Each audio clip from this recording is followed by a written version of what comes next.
எதுக்குடா இங்க வந்த? ஏன்டா என்ன டென்ஷன் பண்ற? எங்க பார்த்தாலும் நீ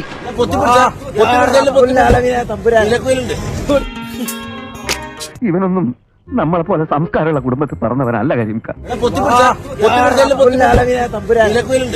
കള്ള ലക്ഷണമുണ്ട്. അതോ ഇത് കള്ള ലക്ഷണമല്ല, ജന്മനാ ഉള്ളതാണ്.